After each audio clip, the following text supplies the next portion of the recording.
je vous salue encore, chers amis, en cette matinée de percée où nous croyons que Dieu a une parole qui nous amène certainement dans des lieux sûrs. Ce matin, le thème n'est rien d'autre que le mystère des lieux élevés. Le mystère des lieux élevés. Pour ce, nous lisons Matthieu 4, 8 à 11 et Matthieu 5, 14. La Bible dit ceci. Le diable le transporta encore sur une montagne très élevée, lui montra tous les royaumes du monde et leur gloire, et lui dit, je te donnerai toutes ces choses si tu te prosternes et m'adores. Jésus lui dit, retire-toi, Satan, car il est écrit, tu adoreras le Seigneur ton Dieu et tu le serviras lui seul. Alors le diable le laissa, et voici des anges vinrent auprès de Jésus et le servaient. Matthieu 5, 14. Vous êtes la lumière du monde. Une ville située sur une montagne ne peut être cachée. Le mystère des lieux élevés. Laissez-moi vous dire que les lieux élevés sont les lieux les plus sécuritaires à cause de leur accès limité ou parfois même difficile. C'est important, les lieux élevés. Je prie que tu puisses sécuriser ta famille dans les lieux élevés. Le souhait de Dieu est que ta santé soit cachée dans les lieux élevés. Oh, le vœu de Dieu est que ta vie, ton ministère, ton appel, tes entreprises, tes projets soient dans les lieux élevés. Il existe des lieux élevés. Oh, c'est très important. Les lieux élevés parlent de visibilité, d'importance, d'influence, comme une ville située sur une montagne qui ne peut être cachée. Laisse-moi te dire, si ta vie est cachée, si ta vie n'éclaire pas d'autres, ça veut dire que tu es mal positionné. Le vœu de Dieu est que ta vie soit positionnée dans les lieux élevés afin d'éclairer plusieurs, afin d'être un témoignage, une source de bénédiction pour plusieurs. Dieu veut t'accorder visibilité, importance et influence. Dieu t'appelle dans les lieux élevés, mais la Bible nous dit qu'il y a beaucoup d'appelés, mais peu d'élus. Dieu le veut pour toi, il le veut pour moi, il le veut pour nous tous, mais très peu atteignent ces lieux élevés. C'est ainsi que cela constitue un mystère, le mystère des lieux élevés. Pourquoi est-ce que tout le monde n'atteint pas les lieux élevés? Pourquoi l'accès des lieux élevés semble être un certain mystérieux? Oh, il y a une aspiration. Je sens quelqu'un qui a une aspiration. Tu sens que là où tu es n'est pas ta place. Tu aspires à plus, tu aspires à mieux. Les lieux élevés est un mystère. Les lieux élevés sont un mystère à cause de leur accessibilité, à cause de leur sélectivité et à cause de leur maintien. Où est ce lieu élevé? Qui connaît le chemin de ce lieu élevé? Qui peut arriver à ce lieu élevé? Comment maintenir cette position une fois qu'on y arrive? Quand nous lisons ce texte de Matthieu, chapitre 4, versets 8 à 11, où on parle de la tentation du Christ, comment Satan vient le tenter. Jésus, juste après être baptisé par Jean-Baptiste, Jésus qui s'apprête à entrer dans son ministère public, le Saint-Esprit le conduisit dans le désert afin qu'il soit tenté. Bien-aimé, Dieu ne t'utilisera pas si tu n'es pas testé. Personne ne fait exception à cette règle-là. Et Jésus devait passer par là. Parfois, les gens vont se dire, mais comment est-ce que le diable a pu transporter Jésus? Transporter quelqu'un n'est pas un problème. Toute personne qui a la chair et le sang pour être transporté par l'ennemi, pour être transporté dans des saisons de tentation, des saisons de test. Parce que Jésus était fait de chair et de sang, parce qu'il est sur 100% Dieu, 100% homme. Il pouvait être transporté. Mais la chose la plus importante, c'est qu'une fois transporté, qu'est-ce qui se passe? Comment passe-t-il le test des lieux élevés? Comment maintient-il le lieux élevés? Comment se comportes-tu dans ce moment-là? Parce que les lieux élevés, c'est des moments de test, c'est aussi des moments de tentation. Les lieux élevés sont aussi un lieu d'adoration, de sacrifice et d'autorité. Quand nous voyons que le diable transporta Jésus dans les lieux élevés et lui dit, il lui montra tous les royaumes. Alléluia. On voit cette autorité, on voit cette gloire. C'est alléchant. Tout le monde veut aspirer à la gloire. Et c'est ce que Dieu veut pour chacun d'entre nous. Mais quelles sont les motivations? Dieu veut t'accorder la gloire, mais que la gloire soit un sujet d'adoration pour lui et non un sujet d'adoration pour toi. Que la gloire ne t'éloigne pas de Dieu, ne t'éloigne pas de l'adoration de Dieu. Et c'est ce que le diable voulait faire à Christ en lui disant, adore-moi seulement, prosterne-toi seulement et je t'accorderai ces choses. Le diable te tentera toujours dans quelque chose que Dieu a déjà prévu de t'accorder. Mais il veut que tu puisses l'avoir de façon illégale afin que tu t'éloignes de l'adoration de Dieu.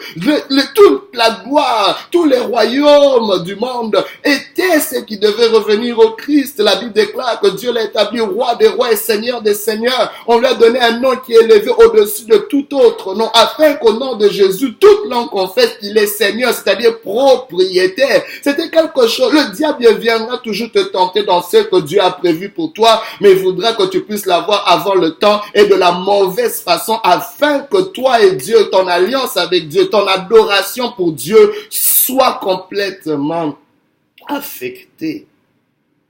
Les lieux élevés sont un lieu d'adoration. Qui adores-tu? L'être humain est un être adorateur essentiellement. Si tu n'adores pas Dieu, tu adores autre chose. On ne peut qu'adorer parce que l'adoration est liée à notre identité. On devient ce qu'on adore. Ainsi, en adorant Christ, en adorant le diable voulait conférer son identité. Alléluia. À celui qui est le grand je suis. My God! Quelle abomination! Mais le Seigneur connaissait, le Seigneur comprenait une chose. Vous savez, quand vous ignorez ce qui est à vous, quand vous ignorez votre appel, vous allez vous prosterner sur n'importe quoi. Bien-aimé, s'il te plaît, les lieux élevés sont à toi, mais tu ne peux pas accéder aux lieux élevés n'importe comment. C'est un mystère. L'ennemi viendra toujours avant Dieu. Il viendra toujours avant le temps pour t'amener des raccourcis. Attention, il n'y a pas de raccourcis pour les lieux élevés. Il y a un chemin déjà éprouvé. Il y a un chemin qui est peut-être lent, mais qui est un chemin sûr et certain. Oh,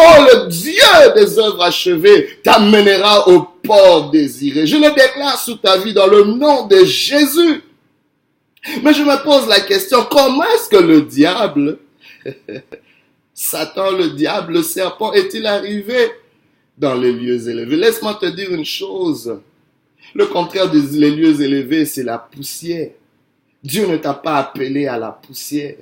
Il y a quelqu'un qui peut dire, oh, mais la Bible dit que vous êtes poussière, tu es poussière et tu retourneras poussière. Mais laisse-moi te dire, entre les deux poussières, il doit avoir une élévation. Entre les deux poussières, il doit avoir une ascension. Il doit avoir des lieux élevés. C'est ça le mystère. Comment quelqu'un qui a été tiré de la poussière et qui doit rentrer dans la poussière peut accéder aux lieux élevés. Et l'ennemi veut amener ce système-là pour imposer quelque chose, un maintien dans la poussière. Mais laissez-moi vous dire, la Bible Dieu en condamnant le serpent dans le jardin d'Éden, avait dit que la nourriture du serpent sera de la poussière. Et c'est ainsi que l'ennemi veut nous maintenir dans la poussière pour que nous devenons comestibles, que nous restons dans un état de dépendance, dans un état où on peut détruire. La poussière, c'est tout ce qu'il y a de commun. La poussière, c'est tout ce qu'il y a de moyen. Refuse d'être dans la moyenne. Refuse d'être dans ce qui est commun. Dieu t'appelle à atteindre quelque chose d'extraordinaire qui dépasse la moyenne. Tu dois être au-delà de la moyenne. La moyenne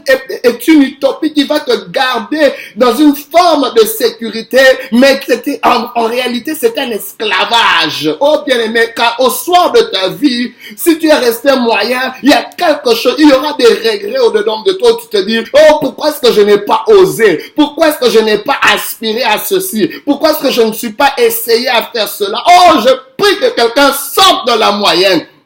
Sors de la moyenne dans tes études. Sors de la moyenne dans ton caractère. Sors de la moyenne. Distingue-toi. Bien-aimé, tu dois être distingué pour être une lumière. Pour être la lumière du monde, tu dois être distingué. Sors de la moyenne. Sors de la moyenne. C'est très important.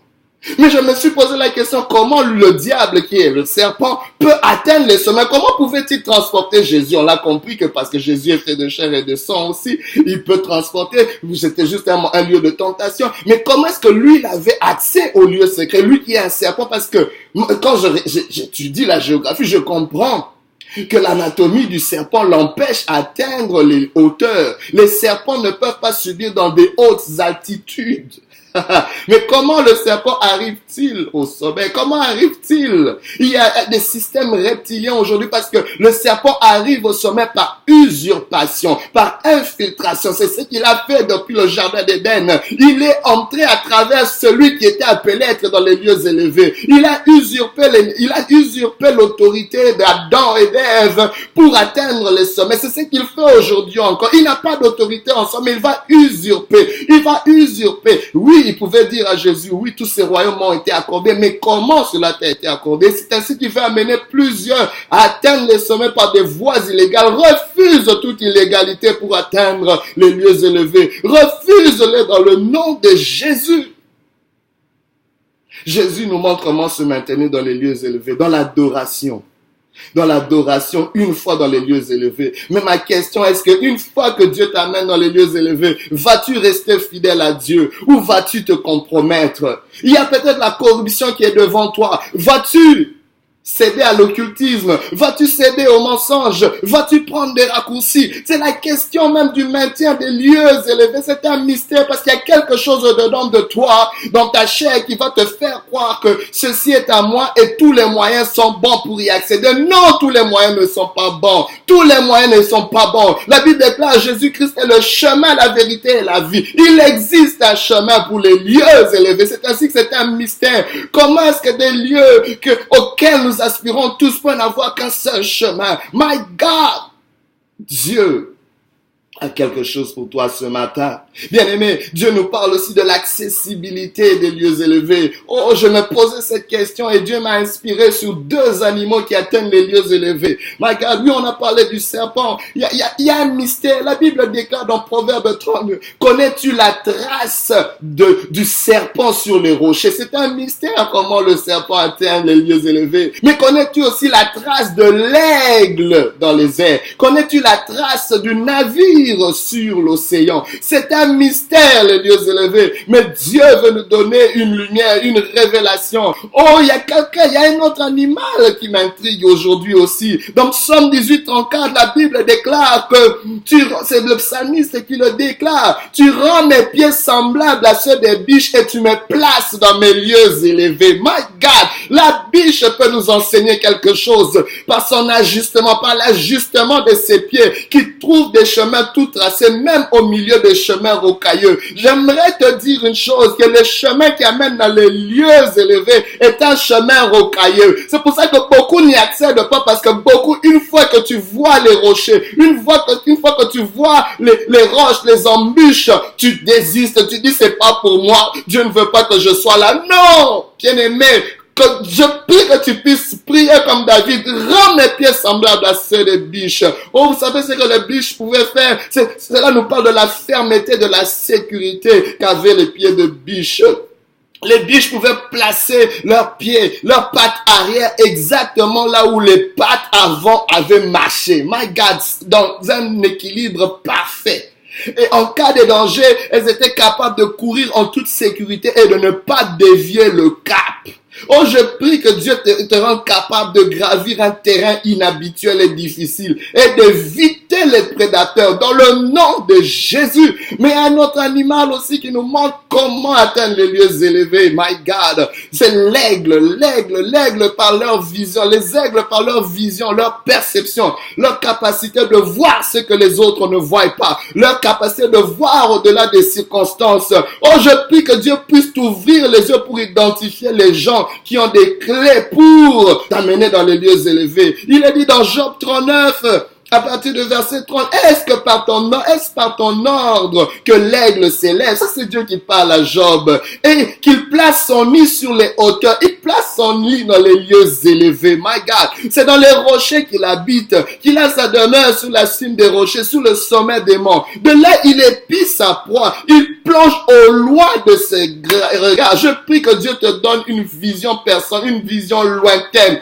Oh, les gens qui atteignent les lieux élevés sont ceux qui voient avant tout le monde. Sont ceux qui voient quand les choses, quand il n'y a pas de signe. Quand, oh my God, vois au-delà de ce que tu vois. Si tu vas te limiter à ce que tu vois dans tes circonstances, tu es perdant, tu es déjà disqualifié, tu ne pourras pas avoir accès aux lieux élevés.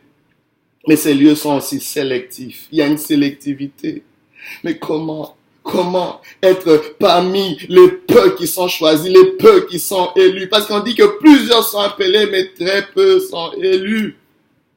Premièrement, il y a une saison d'anonymat. Je m'inspire sur l'histoire même de Jésus-Christ.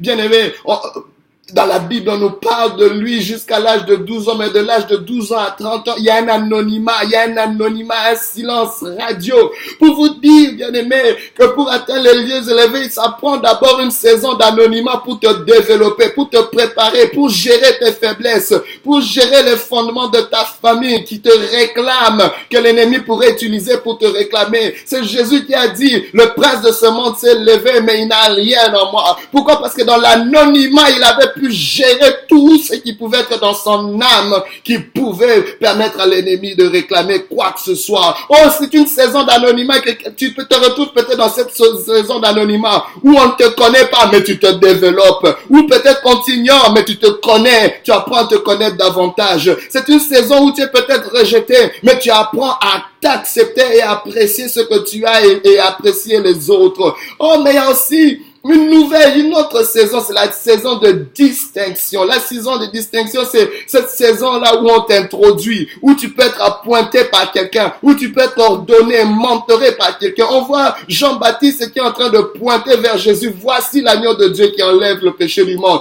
C'est ainsi qu'il a été introduit publiquement, introduit dans le monde. Oh, ça me rappelle Samuel qui pouvait oindre David parmi ses frères et dire c'est lui le prochain roi. Oh, la distinction t'amène une certaine crédibilité.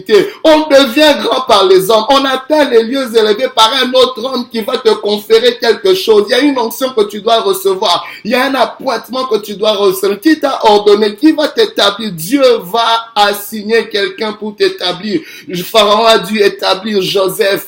Oh, bien-aimé, partout dans la Bible, il y a un homme qui établit un autre homme. Bien-aimé, c'est la loi de Dieu. L'autre saison, c'est une saison d'association où Dieu doit accorder la faveur des hommes. Jésus devait s'entourer des 12. La première des choses qu'il avait fait, c'est d'atteindre les 12, de choisir les 12 qui ont pu élargir son ministère et l'amener dans un autre impact. Oh, bien-aimé, Jonathan a dû s'associer à David pour te valider, pour t'aider. Mais il y a une saison que j'aime, c'est celle d'exécution, l'exécution. Il y a quelque chose que tu dois tuer. Tu dois tuer quelque chose. Tu dois tuer des obstacles, tuer des géants, tuer des défis. Jésus-Christ a exécuté la mort. My God, quand tu exécutes quelque chose, tu deviens un exécutif. My God, tu peux atteindre les lieux élevés. Oh, c'est là. C'est seulement quand tu tues quelque chose. Je parle pas de tuer quelqu'un, mais de tuer quelque chose. Un obstacle pour que Dieu te rende visible, pour que Dieu te rende important, pour que Dieu te rende influent. Oh!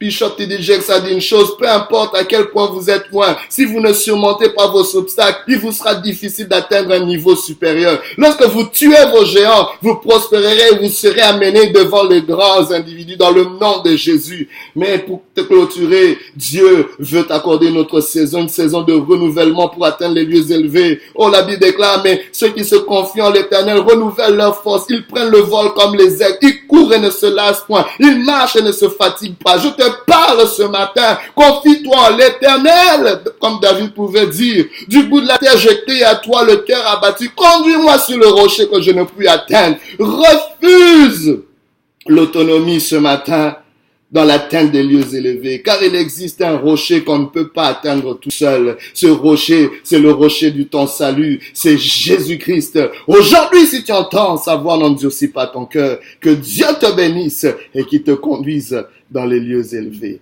Alléluia.